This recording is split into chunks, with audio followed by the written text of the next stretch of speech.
sind ei pruugi üldse kuskil jutule võtta.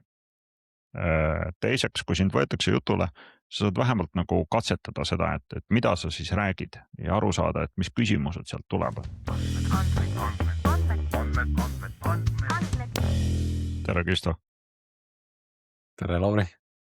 Räägime tööotsingust ja tööotsingu andmetest, tööle kandideerimistest ja sinu tööst. Jah, see on tegelikult mingi teema, mis on hingelähedane nagu päris pikka aega olnud. Ja ma olen mitu korda tööle kandideerinud, aga ma arvan, et seda on teised ka teinud. Ja siis ma olen värvanud inimesi ja siis mul on vanem tütar, kes kandideeris praktikakohtadele. Ja siis mul on mingid tuttavad tudengid, kes on samamoodi praktikakohtadele kandideerinud. Ja siis seda nagu kõrvalt vaadates ma sain aru, et kui keeruline see on, et kõigil neil läks mingisugune 40+ kandideerimist, et endale lõpuks praktikakoht ja töökoht leida ka. Et see on nagu päris valulik protsess ja selle kohta ei ole nagu ka väga palju infot, et mis siis tegema peaks ja kuidas midagi täitma ja kuidas üldse aru saama sellest, et kui meile nüüd 2 nädalat ei vastata, et mida see siis tähendab või ei tähenda või oleneb ettevõttest. Ja siis ma mõtlesin, et äkki ma saaks seda kuidagi paremaks teha. Ja neid inimesi, kes tööd otsivad, need on ka nagu mitut liiki või nagu mitmes erinevas situatsioonis. Ja sama inimene elu jooksul võib olla ka nagu ise mitmetes erinevates situatsioonides. Ja ma olen ise kunagi olnud niimoodi, et ma tõesti kandideerisin ka, helistasin mingid numbrid läbi, et kuule, kas ma saan nagu tulla ehitusele mingit lammutustööd tegema. Ühesõnaga oli vaja tööd. Et kui on vaja tööd, siis see on nagu väga teistsugune situatsioon kui see, et sulle mingid värbajad külje alla poevad LinkedInis. See on ainult natukene teemasse, aga mul sellega seoses tuli meelde see nali, et võrreldi seda, et LinkedIn on see uus sotsiaalmeedia, kus on rollid on täpselt vastupidi, et need nohikutest noormehed istuvad seal ja ütlevad ei neile kaunitele värbamisneidudele, kes tulevad ja üritavad nende tähelepanu saada. Tagurpidi võrreldes kogu muu sotsiaalmeedia ja muude taoliste äppidega. Et kas ma saaks su telefoninumbri? Ei, ärge võtke minuga ühendust. Ei ole huvitatud, te tahate mulle raha pakkuda? Mitte täna. Jah, et see on nagu selle spektrumi teine äärmus on ju, et inimesed, kes ei otsi tööd, aga keda üritatakse värvata erinevatesse kohtadesse. Seal vahepeal tegelikult on ilmselt, ma arvan, et suurem hulk inimesi on seal vahepeal, kellel on stabiilne töö olemas, aga aeg-ajalt keegi tuttav jagab või LinkedIn näitab sulle või on ka neid tööpakkumisi on Facebookis ka päris palju Facebooki reklaamidena, et kuule, et seal on mingi niuke koht, et äkki tundub huvitav. Siis inimesed mõnikord vaatavad ja mõnikord kandideerivad ja siis enamasti see ei vii kuskile, aga mis mul endal on juhtunud, on see, et ma olen siis kuskile kandideerinud ja siis 2 kuud ei ole kuulda midagi, ma olen ära unustanud selle ja siis öeldakse, et kuule, et räägime. Okei, aga seda kuulutust enam ei ole. Ja kui ma olen oma CV kuskile uploadinud on ju, et võib-olla sellest 8 reast mingi 4 rida välja filtreerinud, mis ei ole selle ettevõtte jaoks väga olulised, kuna ma olen selle kuskile uploadinud, mitte meiliga saatnud, siis mul ei ole sellest ka mingit versiooni endal olemas, et mis asja ma siis saatsin sinna. ja see on nagu päris ebamugav situatsioon, et võib rääkida, aga mis see roll täpselt oli ja mis ma teile saatsin? See on nagu ka kehv situatsioon, kus olla. Ja noh, seal on lahendusi, lahendus on see, et võtad omale Google Sheetsi ja Google Docsi või Drive'i ja siis teed mingi kataloogipuu ja siis hoiad seal neid asju. On ka mingid Notioni template'id ja noh, muud sellised käsitöövahendid olemas, on ju. Ja siis on üksikud ja need on viimase aasta jooksul palju juurde tekkinud nagu tööriistad, et kus sa saad enda kandideerimisi jälgida. Ma ehitasin ka ühe ja ise olen rahul. Nii-öelda see on see minu hobiprojekt, mida ma aeg-ajalt olen maininud. ai kodeerimistööriistadega ehitasin ja nii-öelda see õppimiskõver on väga huvitav olnud, et ma ise tean, mida ma tahan ehitada. Ma enamasti ei oska seda ehitada. ai aitab läbi mõelda kõik need otsused, et kuidas teha mingit autentimist ja kust alates mingid asjad maksuliseks või tasuliseks lähevad mingid teenused ja jah. Et siis ma ehitasin mingi asja. see kohe varsti saad näidata ka, on ju, et mis see asi täpselt on. Ma korra siia vahele ütlen, mis lihtsalt mitmed asjad kogu selle teemaga seotult on olnud sellised, kus sa oled pannud mind teistmoodi mõningaid asju nägema, aga ma mäletan, kui me esimest korda tutvusime, me käisime vaata kuskil lõunatamas ja siis sa rääkisid oma nendest kandideerimistest ja siis ma küsisin, et kas sa otsid tööd ja siis sa ütlesid, et ei, et sa lihtsalt kandideerid selleks, et näha, mis see nagu turu olukord on. Et sa tegelikult ei otsi üldse tööd, et sa oled rahul oma praeguse töökohaga. See oli nii huvitav mõttekoht minu jaoks, ma olen seda avastanud ka nüüd teistes valdkondades, näiteks auto ostmisel. Et ma tean, et noh, mingi 2-3 aasta jooksul peaks uue auto ostma, aga miks oodata nagu selle hetkeni, kui mul on vaja seda autot osta ja ma olen see, kes helistab, et kuulge, kas teil on seda lammutustööd pakkuda, on ju, et mul on see vana auto ära lagunenud, mul on ükskõik mis autot vaja sel hetkel. Et samamoodi tegelikult olen mõelnud auto ostmise paralleel, et käia enne vaatamas, mis noh, tehagi neid proovisõite ja kõike muud, kuigi ma tegelikult tean, et ma ei osta veel autot. Ja nende tööle kandideerimistega samamoodi ma olen mõelnud, et see on päris huvitav viis, kuidas läheneda, sest siis on ka palju stressivabam, sest muidu tegelikult tööle kandideerimine on võib-olla väga stressirohke, eriti kui sul on vaja seda tööd, on ju, et. Täpselt. Ja intervjuudel osalemine ja eriti kui on tegemist tehniliste intervjuudega osalemisel, siis see on ikkagi oskus. Et see oskus tahab harjutamist ja see oskus tahab nii-öelda soojas hoidmist. Et kui sa ei ole 4 või 14 aastat kuskile kandideerinud, siis ma olen ka tuttavatele soovitanud, et ära kandideeri ainult kohtadesse, kuhu sa tahad tööle minna. Kandideeri nagu päris laialt. Lihtsalt selleks, et esiteks sind ei pruugi üldse kuskil jutule võtta.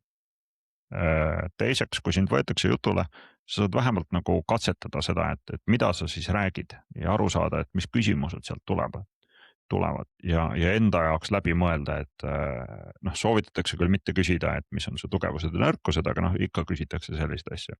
Et mis see palgasoov siis on ja ma ei tea, räägi mingist konfliktsituatsioonist oma senise töö juures, et noh, need asjad on vaja nagu läbi mõelda, on ju. Ja läbi rääkida. Ja tagasi tulles selle juurde, et seda teha ka siis, kui ei ole vaja. See jäi mulle endale silma mingitest blogipostitustest, mida ma lugesin aastaid tagasi, milles oli see põhiline point oli selles, et sul ei ole nagu andmeid selle kohta, et mis su turuväärtus on. On täpselt ainult üks viis neid andmeid koguda. Kandideerida. Jep. Ja siis nüüd ma ei ole päris pikka aega teinud seda, aga ma arvan, viimased mingi 5, 6, 7 aastat võib-olla kandideerisin, ma arvan, kord kuus mingile positsioonile. Ja samamoodi nagu vastasin recruiter-itele, kes minuga ühendust võtsid, et ma ei ole huvitatud praegu nagu teie juures töötamisest, aga mind väga huvitab, et kuidas teie ettevõttes see andmevärk lahendatud on. siis mul on nagu mingid tuttavad tekkinud sealt.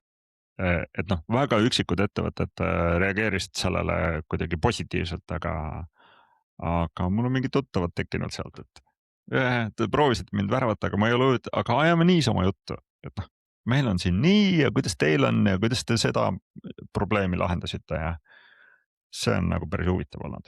Ja see on kõik, see kanal on olnud nagu tööotsingutega seotud kanal. Väga huvitav, aga nii, ühesõnaga sa jõudsid ka oma selleni, et inimestel on vaja kuskil neid asju hoida ja noh, Google Sheets või Notion töötaks selleks, aga need on kohmakad. et ja siis kasutades ai tööriistu lõid ise. Kas sa mõõtsid oma aega, palju sul aega läks selle tööriista loomiseks? Ma tegelikult alustasin seda 2024 sügisel, kui tuli selline tööriist nagu Cursor, mis oli üks esimestest nendest nii-öelda ai arendustööriistadest. Ja siis ma investeerisin sinna, ma arvan, umbes 4 nädala jagu õhtuid. Ja noh, ma alustasin täiesti sellest, et kuule, ma tahan mingit veebisaiti teha, kus inimesed saavad midagi sisestada ja näha, et mis tehnoloogiat kasutada. Et kas Python või midagi JavaScriptiga seotud või midagi muud. Ja see võttis nagu päris kaua aega. Ja siis ma otsustasin Next.js-i kasuks. Ja noh, ma tegin ai abil kogu seda uurimistööd. Ja siis noh, järgmine on see, et nii, aga mis versioon? Ja kuidas siis, noh, et mul on kasutajad tahavad sinna sisse logida. Kuidas seda lahendada? Seal on mingisugune hulk erinevaid võimalusi. Ja puhtalt see, et kas teha siis kasutajanime ja parooliga või teha ainult Google login või noh, ja nii edasi ja nii edasi ja nii edasi, et tegelikult sellest 4 nädalast õhtutest ma arvan, võib-olla kolmandik oli kuidagi koodi kirjutamisega seotud. Et ma lihtsalt nagu peale palju aastaid närisin ennast nii-öelda äpi ehitamise teemasse sisse. Aga siis tuli vahele puhkus ja töökohavahetus ja siis ma jõudsin selle juurde ja siis ma tegin konverentsi ja siis ma jõudsin selle juurde nüüd 1,5 kuud tagasi vist uuesti tagasi selle juurde. Ja nüüd ma olen teinud seda, ma arvan, keskmiselt umbes 2 tundi päevas. Mingi 6 nädalat võib-olla. Ja ma jõuan selle juurde ka, et mis ma viimane 1,5 nädalat olen teinud, mis on eriti põnev. Aga nii-öelda nende ai arendustööriistade, noh, et see on nagu öö ja päev selle aasta jooksul on nagu jõhker arenguhüppe toimunud selles valdkonnas. Mis on suhteliselt hea, et ma nagu enam-vähem sain aru, kuhu ma lähen ja siis jätad aasta vahele ja siis wow, kõik töötab. Et see oli päris hea. Jah, kokkuvõttes paarsada tundi äkki, võib-olla mitte nii palju, aga noh, sinna hulka läheb noh, üle poole kindlasti nüüdseks on tehnilist tööd, aga päris palju ka seda, et kuidas mingeid asju lahendada, kuidas üldse mõelda mingitest teemadest ja nii edasi ja nii edasi. Et ma nii-öelda solo founder olen oma hobiprojekti raames, et siis on päris palju asju, mille peale mõelda. Mäletan üks tarkvara arhitekt kunagi ütles ka seda, et noh, et tema ülesanne või noh, nagu üldse arendaja ülesanne ei ole nagu seda koodi lihtsalt kirjutada, et sellele läheb tohutult väike aeg, on ju, et enam-vähem tema hinnangul oli selline 20% võib-olla ajast, kus sa päriselt nagu vaatad seda ja kirjutad koodi, et ülejäänud aeg kõik läheb analüüsile, mõtlemisele, kuidas neid asju üldse lahendada. et nii väikeste kui suurte projektide puhul, et selles suhtes. Kusjuures ma nüüd kui ma uuesti selle käsile võtsin, siis ma olen Claude Code'i kasutanud, mis peale kursori kasutamist oli veider, kuna ma ise koodi ei näe. Aga ma harjusin sellega paari päevaga ära ja noh, nüüd ma ei tea, ma annan juhiseid ja siis ta vahepeal näitab, mis ta teeb ja siis ma jupikaupa ikkagi loen seda koodi nagu mingite loogikavigade osas, aga ma teen nii-öelda, arendan tarkvara, ma nimetan seda tehniliseks tööks, aga see ei hõlma otseselt seda, et mina oma näppudega koodi kirjutan. Aga kuidas sa ise tunned, et kui sa vaatad seda koodi vahepeal ikkagi, mis ta on kirjutanud, et kas seal on nagu seda verboossust endiselt väga palju, et noh, see on nagu ta kirjutab liiga palju asju või kui meil käis see Kei Olbrei, ta ütles ka, et noh, muuda ühte asja, on ju, ja siis ta muudab nagu kõik koodi kirjutab igaks juhuks üle, on ju. See oli see kursori probleem aasta tagasi, kus need ai mudelid tol hetkel alati mingi vea parandamiseks tahtsid lisada koodi, mitte nii väga refaktoreerida. See, kus need tööriistad on praegu, on nagu väga-väga palju parem. Et Claude Code'iga ma suhtlen ka, siis ta mõnikord on nagu 5 minutit läheb aega, kuni ta ütleb, et okei, nüüd ma saan aru, et mis siin toimub, on ju. Teeme need mingisugune 7 rida muudatusi ja kogu lugu. Aga teisest küljest ma olen teinud spetsiifiliselt ka seda, et Google Gemini'le ja Claude Code'i, mitte Claude Code'ile, vaid Claude AI'le endale saab ka öelda, et näe, siin on mu GitHubi repo, et kuule, mine vaata seda. Ja siis ma olen teinud Gemini'ga, ma tegin täitsa mingi struktureeritud mingi 10 erinevat code review'd sinna. Küll oli seal security review ja mingi architecture review ja sealt ma arvan, selle peale oleks mingi 3 päeva kokku, et nii-öelda teine paar silmi sinna juurde saada. Ja aga noh, ka nagu teine ai, on ju. Ja sellest oli nagu päris palju kasu. Küsin veel mõningaid asju. Kui palju kuidas see Claude Code'i puhul toimib, et kas sul läheb mingi raha ja palju sul on läinud seda raha selleks, et seda arendust teha? See Claude Code'i igakuine subscription on äkki 20 midagi eurot kuus. Ja seal on päevane limiit ja nädalane limiit. Ja jooksev limiit ka. Ehk siis, kui sul on, seal on nagu jooksev 5-tunnine aken ja see aken võib sul täis saada. Ja siis ta ütleb, et jätka kell 1 öösel. Et kui sa alustad kell 8 õhtul, siis sa teed ühe õhtu jooksul võib-olla 1,5–2 tundi midagi ja siis saab limiit täis. Ja kui seda teha nagu mitmeid päevi järjest, siis võib nädalane limiit ka täis saada.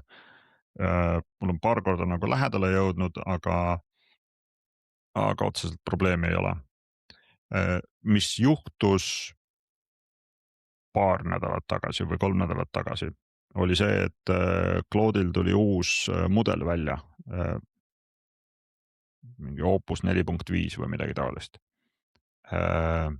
Ja see nii-öelda limiidi kasutus sõltub sellest mudelist. Ja see uus mudel, ma ei tea, tunde järgi võtab umbes 3 korda rohkem seda limiiti. Ehk siis ja ta vaikimisi läheb selle peale. Ehk siis ma jooksin mingi 2 õhtuga jooksin oma nädala limiidi täis. Ja siis sain aru, et see tuli sellest. Et tuli uus mudel, mis Claude Code võttis vaikimisi kasutusele, mis on väga hea. aga limiit saab täis ja siis ma alguses panin sinna mõne euro kaupa natukene raha juurde, noh umbes nagu kasiinomasinasse, I'm feeling lucky. jah, aga see sai ka nagu väga ruttu otsa, ehk siis ma nüüd vähemalt ühekuiselt upgrade isin ennast selle paketi peale, mis on 90 eurot kuus vist. Ma ei tea, kas ma nagu jään selle juurde või ei jää, aga hetkel ma ei ole enam limiitidesse jooksnud. Okay, aga see ainukene eelis ongi see, et sul on rohkem limiite või on seal nagu kallimal versioonil midagi paremat ka? Midagi on, aga see mind ei puuduta. Okay. Ja psühholoogiline küsimus, mis ka selles Kei episoodis läbi käis, oli see, et kuidas sa ütlesid ka, et sa vahepeal 5 minutit see Cloud Code midagi otsib, on ju, debugib ja siis ütleb, et see oli valesti. Kuidas minul on see nagu tohutult raske ja ma ei ole suutnud leida, et mis asi see oleks, mida ma saan vahepeal teha, kui ta teadmata aja teeb oma tööd. Et ma annan talle mingi käsu ja ma ei tea nüüd, kas ta 10 sekundi pärast lõpetab või 5 või 10 minuti pärast. Kuidas ja siis on nagu väga kergesti see tähelepanu hajub, on ju, ja see context switch on nagu ajule tohutult koormav, et see on üks põhjuseid, miks ma psühholoogiliselt ka tunnen nagu kohati on raske neid rohkem mõtlevaid mudeleid kasutada, sest see enda nagu mida sa teed, ütleme nii siis, mis sa teed sel ajal, kui ta mõtleb? Mida ma alguses tegin, oli YouTube'i vaatamine, aga see on see, et see teed ja siis vahepeal on see, et see viimane deploy sai valmis 23 minutit tagasi. Oh crap, järelikult ma olen pool tundi YouTube'i vaadanud ja see tõmbas nagu produktiivsust nagu jõhkralt alla. Et see ei olnud nagu hea variant. Mida ma teen, on see, et mul on oma Trello board ja siis mul on päris väiksed tükid seal. Ja siis ma vahepeal vaatan seda, et okei, millega ma järgmisena tegelen.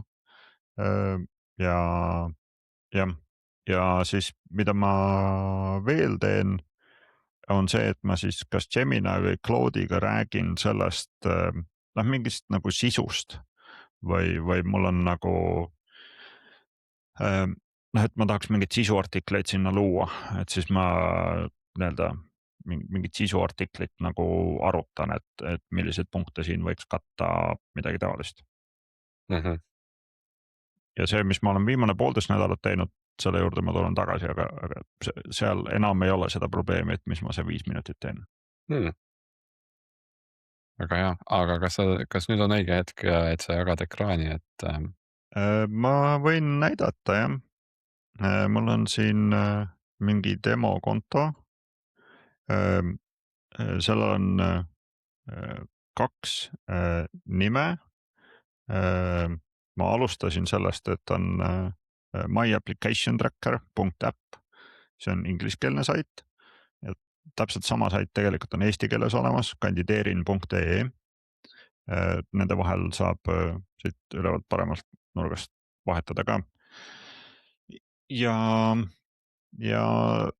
siia ma olen testimise käigus trackinud mingi hulga asju. Jah, ma saangi uue kandideerimise lisada. Paneme siia laomees ja torumees, ametinimetus, ma ei tea, video editor. Ja rohkem midagi ei olegi vaja. Salvestad ära ja see on nüüd siin kirjas. Kõik asjad lähevad automaatselt nii-öelda huvitatud staatusesse. Sellepärast minu arvates üks viis, kuidas ma ise vähemalt olen neid töökuulutusi jälginud, on see, et kuule, et see kõlab nagu huvitavalt, eriti kuna LinkedIn näitab need kuskile vahele. Et siis, aga ma ei hakka ometi kohe praegu sinna kandideerima. Et see võib olla seesama mingisugune 5 minti kuskil AI teeb tööd, on ju, scrollid LinkedIni või mingit muud keskkonda ja näed midagi, aga ma ei hakka nagu kohe praegu kandideerima sinna. et siis ma panen kõik alguses huvitatud staatusesse ja siis saan neid muid välju täita, noh kogu funktsionaalsus on hetkel ekraanil näha, on ju, ma saan muid välju täita, saan öelda, et Nad ei maksa palka. just. Ja siis, et ei ole huvitatud. Jah, et seda saab siin niimoodi kasutada, et mis iganes staadiumis sa oma selles värbamisprotsessis oled. Märkmeid lisada, tegelikult mis mulle endale meeldib, on see töökuulutuse teksti kopeerimine. Ma vaatan, ma võtan kuskilt, ma võtan siit mingisuguse kuulutuse teksti, panen selle siia. See on nüüd tõesti võtsin product data scientist, okei. Ja siin ma saan alles hoida seda kuulutusteksti ja mis mulle endale meeldib, on see, et ma saan, see on nüüd üks koht, kus see asi ise AI-d kasutab. Eralda info ja leiab sealt üles selle organisatsiooni nime ja ametinimetuse ja kui on muud infot ka, siis täidab ise need väljad ära. Et sellega ma olen päris rahul. Ja tegelikult saab siia neid faile ka üles laadida. Et kui sa oled mingit CV-d saatnud või seda cover letter, kuidas motivatsioonikirja saatnud, et siis need, ma arvan, tasub siia üles laadida. Ja ma saan neid siit minema visata ja sisuliselt sellisel viisil järge pidada, et mis toimub. Sa saad neid arhiveerituid ka vaadata, eks ole? Ma saan neid arhiveerituid vaadata, ma arvan, et ma olen üks ongi ainult, ma koristasin ära. Mul vahepeal oli mingi 100 tükki neid siin, kui ma lihtsalt nagu testisin neid erinevaid lisamise viise. Ja sul siin taustal jookseb siis mingisugune lihtne andmebaas, Postgre? Just, Google Cloudis on Postgre andmebaas, Google Cloud Runis ma jooksutan seda. GitHubis on deploy script, mis uue koodiversiooni üles paneb. Millega ma olen rahul, on see, et mul on end-to-end testing, Playwright on vist selle asja nimi, mis tegelikult demo kontoga käib ja jooksutab mitukümmend erinevat testi, mis katab seda funktsionaalsust päris põhjalikult. See võttis päris hea mitu päeva, et tööle saada. Noh, juba see, et kuidas see autentimine käib, mingi demokonto autentimine ja siis, et kõik need mingid ekraani elemendid õigesti üles leida ja sealt on mingeid asju välja tulnud, kuna see jookseb mul ka automaatselt iga öö, siis kui ma olen midagi teinud ja öösel nii-öelda teinud ilma, et ma aru oleks saanud, et katki läks, siis ma hommikul on postkastis kirja, et kuule, sul see test suite nagu failis öösel. Jah. Kas see on nagu Selenium sarnaselt, ma olen Seleniumit kasutanud vähemalt, et ta nagu üritab sinna samasse kohta klõpsida, kus see nii-öelda peaks olema või? Jah, see küll ei ole nii-öelda pikslipõhine, vaid ta otsib neid ekraani elemente sellest lehe source'ist ja siis vajutab sinna peale, aga põhimõtteliselt jah. Okay. See, kuidas ta teeb neid testing raporteid, on niimoodi, et seal on screenshot'id ka. Et kui midagi läheb kuskil puruks, siis see asi suudab nii-öelda screenshot'i välja manada sellest, kuidas iganes ta seda mingit headless Chrome'i seal kasutab. Ja. Kas sul sellega seoses nagu on mingisugused kulud, sa ütledki see end-to-end testing, siis ta kasutab ise mingisugust AI API-t siin taustal, sul jookseb see asi Google Cloudis, et kas seal, kui palju sealt nagu mingid kulud veel juurde tulevad? See Google Cloudi kulu kokku on 10 € kuus. Mul on mingi mikro Postgre see on sisuliselt ainus kulu. Et kuna mul kasutust praegu väga palju peale ei ole, mul on paar inimest kasutavad seda aktiivselt. Ja noh, aktiivselt kasutus tähendab seda, et sa kasutad seda mingi 10 minti nädalas võib-olla. Et siis kogu jooksev kulu on hästi madal. Ja see AI päringute kulu, see on minu arust see jätkuvalt ümardub üles, et mul on 5 euri seal arvel, kuhu ma selle 5 euri panin mingi 6 aega tagasi, et jah, see on mingisugune murdosa sendist, mida see üks päring nagu võtab. Okay. Aga see on teadlik valik olnud algusest peale, et mu nii-öelda üks nendest asjadest, mis ma algselt kirja panin, oli see, et ma tahaks, et see skaleeruks a la paarikümne eurose kuluga nagu 10 000 kasutajani kuus. Ja see arhitektuur praegu peaks olema selline. Mul ei ole neid kasutajaid veel nii palju, on ju, aga ma selle algselt võtsin eesmärgiks sellisel viisil ehitada. Kuidas sa sellega praegu edasi liigud või kas sa tahad rääkida sellest, mis sa need viimased 1,5 nädalat oled teinud või? Jah, kuhu ma sellega edasi liigun? Tegelikult see mõte on see, et saada sinna rohkem kasutust peale, rohkem kasutajaid ja mul on tunne, et sellist, mul ei ole head eestikeelset väljendit, aga sellist intent andmeid ei ole väga palju. Et noh, CV keskus ise näiteks ja LinkedIn ilmselgelt ise, nemad nagu näevad seda, et kui paljud inimesed vaatasid ja kui paljud inimesed siis kandideerisid. Aga see on nagu ühe keskkonna põhine. Et seda näha nagu neutraalselt, et üle erinevate keskkondade, et noh, et kui palju inimesi näiteks on, ma ei tea, salvestab siia omale 40 kuulutust, millest nad on huvitatud, aga kandideerivad ainult 3, ma ei tea, selgub. Ja ma arvan, et see on väärtuslik nagu niisamagi, aga mu mõte on ühtlasi ka see, et see võiks olla tööriist, mida ülikoolid võiks oma nii-öelda lõpetama hakkavatele tudengitele soovitada, et noh, nendel on seda vaja konkreetselt. Ja nad kuidagi teevad seda praegu, on ju. Aga kui seal on tööriist olemas, siis on hea. Ja sealt võib-olla ülikool, sellise tööriista kaudu ülikool saaks võib-olla ka ise teada, et meil siin, ma ei tea, 100 inimest lõpetab, ma ei tea, mingit IT-pakat, on ju, et neist, ma ei tea, 70 kandideerib ja millistele kohtadele nad kandideerivad ja kuhu nad lõpuks siis tööle saavad. Et noh, see, kuhu nad tööle saavad, see on nagu, selle info nad saavad kuidagi kokku korjata, on ju. Aga et kes ja kui kaua ja kuhu peab kandideerima ja millistele kohtadele nad üldse üritavad kandideerida, mis on inimeste jaoks huvitav, ma usun, et see võib nagu väärtuslik olla. Oled sa suhelnud kellegagi ülikoolist nendel teemadel? Veel mitte. Kogu see asi on päris uus ja jah, et mu nii-öelda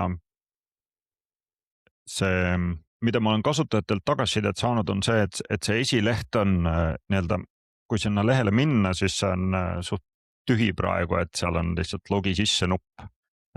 Et mul on olnud mõte seda nagu täiendada, et jätta rohkem nagu mulje, et see on päris asi. Mitte see ei ole kellegi kursuse projekt või midagi taolist. Kuigi noh, see on mu hobiprojekt, on ju, aga sellegi poolest. Kellegi kursori projekt. Kellegi kursori projekt, just.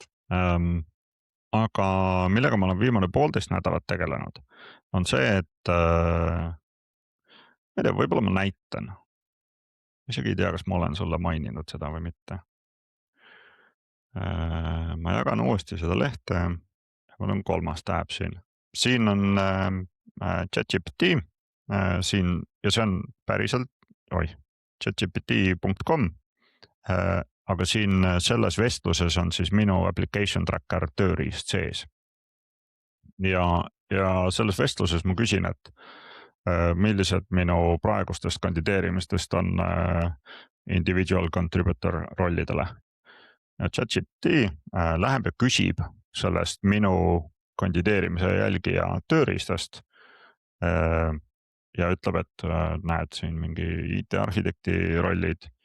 see on küll duplikaat, kuna ma olen sisestanud nad duplikaatidena, et need on individual contributor'i rollid ja teised on mingid muud rollid, teeb mingi kokkuvõtte. ja siis ma proovisin telefoni kaudu sellesama vestluse juures, et et ma leidsin mingi uue asja, tegin LinkedInist screenshot'i ja siis ChatGPT ütleb, et arvab midagi jälle selle kohta, ta loeb nagu läbi selle pildi pealt, mis see info on. ja siis küsib minult, et kuule, et want me to track it, et kas tahad, et ma jälgin seda.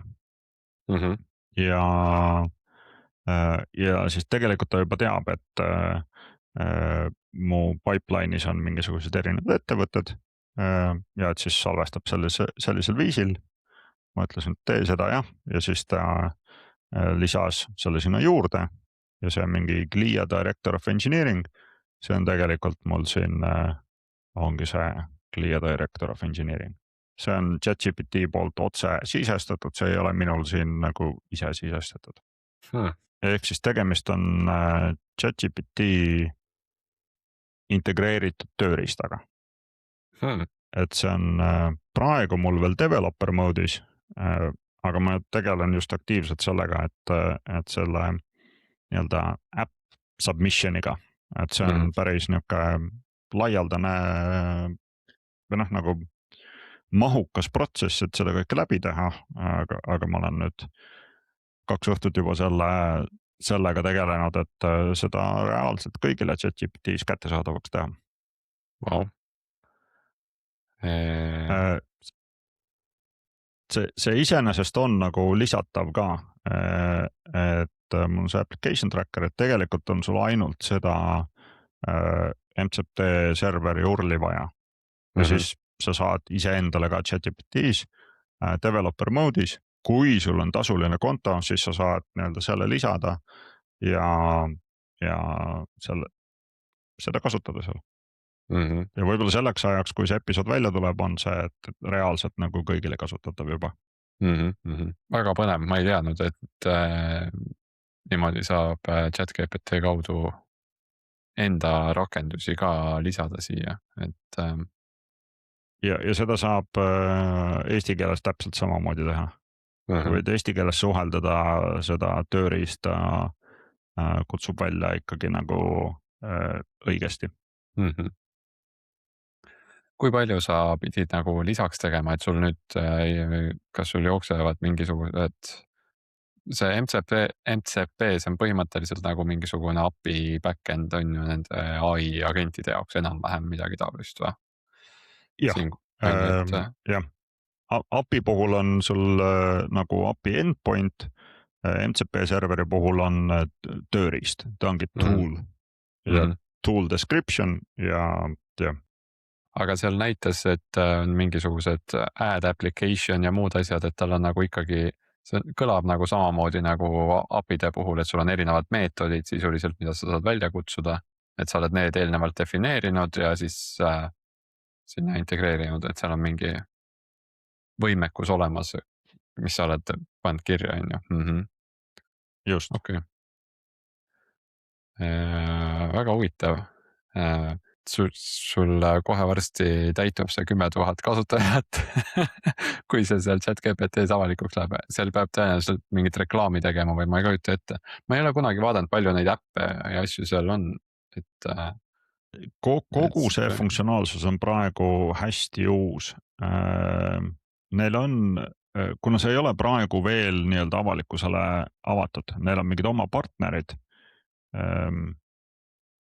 Neil on siin Photoshop, Spotify ja mingid sellised. ja, aga siin ongi mingi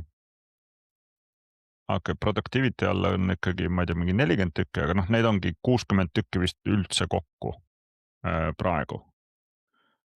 HubSpot ja mingi Hugging Face ja Google Contacts ja Gmail ja Zoom ja mingid taolised asjad. siis sa saad olema äkki üks esimestest, see on nagu, Ma loodan jah. mis seal tegema peab selleks, et see läheks sinna üles päriselt? Esiteks on vaja see valmis ehitada ja see ei olnud kõige lihtsam. Ma arvan, et mul läks kas 2 või 3 õhtut ja need olid võib-olla sellised 5-tunnised õhtud selle alla, et see autentimine tööle saada. Et kogu see autentimisflow on nagu päris kirju. Et jah. Ühesõnaga 2 tööpäeva jah, enam-vähem. ja kui hästi läheb. Ma ei ole selle autentimismaailmas nagu väga sees, aga samas ma olen nagu eri nurkade alt sellega nagu aastate jooksul kokku puutunud. Et ma ei alustanud seda teekonda ka nagu päris nullist. Okei. Kui palju, kas sul on nagu mingit aimdust, et kui palju seal mingeid potentsiaalseid riske on, et kui ChatGPT läheb sinna, kui see on ikkagi piisavalt piiritletud sinu selles MCP serveris, et see ei saa nagu liiga palju asju teha, on ju, et. Ja seal on nende tööriistadel on eraldi sellised hintid, et kas see on nagu read-only tööriist või mitte ja et kas ta on destructive tööriist või mitte. Destructive on siis see, et kas ma ei tea, kustutab mingit asja või midagi muud taolist. Ja siis kui sinna, ma ei ole sinna poole üldse vaadanud, aga seal on mingid nii-öelda monetization options ka. See on jällegi omaette maailm. Et selle poolega ma ei ole üldse tegelenud. See on veel teistmoodi. Aga noh, ta ikkagi kutsub, need kasutajad peavad olema autenditud. See liiklus peab tulema ChatGPT poolt ja noh, ta sisemiselt ikkagi kutsub nagu minu API-sid. Mul on omakorda nagu seal taustal on mingid kontrollid ja mingid, mille alla ma olen nüüd päris mitu õhtut pannud, on see, et ChatGPT teeb ise mingeid nagu proovib uuesti. Retry'sid teeb päris palju. Alustuseks kohe tulistab mingi 2 või 4 päringut nagu samade parameetritega. Ja noh, alguses sain oma asja tööle, 4 kandideerimist tekkis identset. Et noh, ma olen sinna päris palju asju nagu juurde ehitanud Claude Code'i abiga, et seda kõike hallata.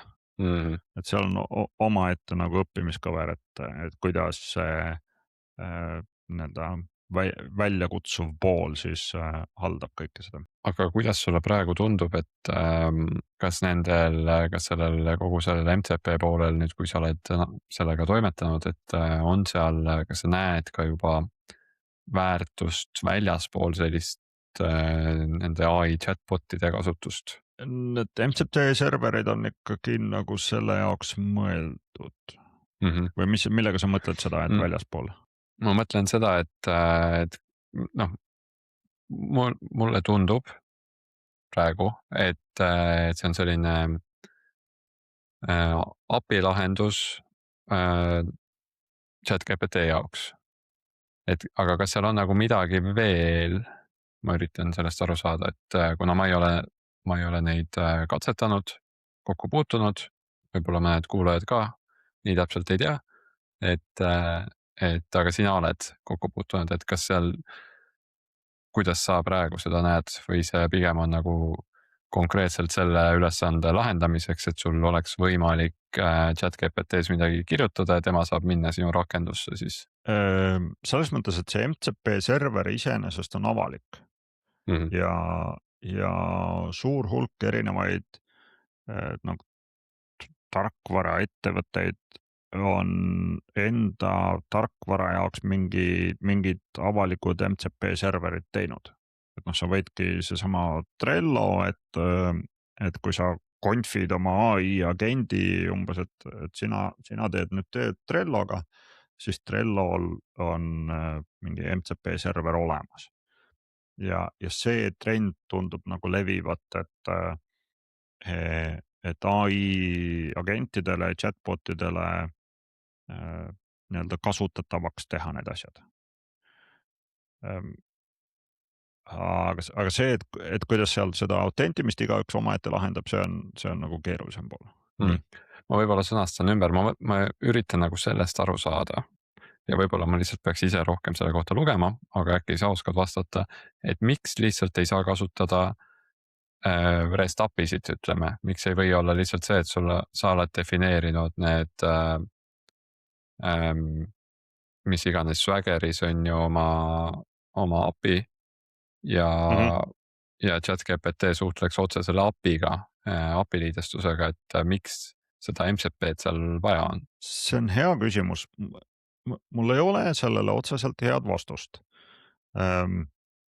Mida ma proovisin, kuhu ma olen jõudnud oma nende katsetustega, nagu sa nägid, see chat history on seal nagu pikk, et ma olen erinevaid asju teinud, siis noh, et ma saan ChatGPT-le öelda, et kõik asjad, mis on 2 päeva vanad, kuna ma testin, siis ma ei ütle kuu aega vanad, vaid 2 päeva vanad, et märgi neile staatus ghosted.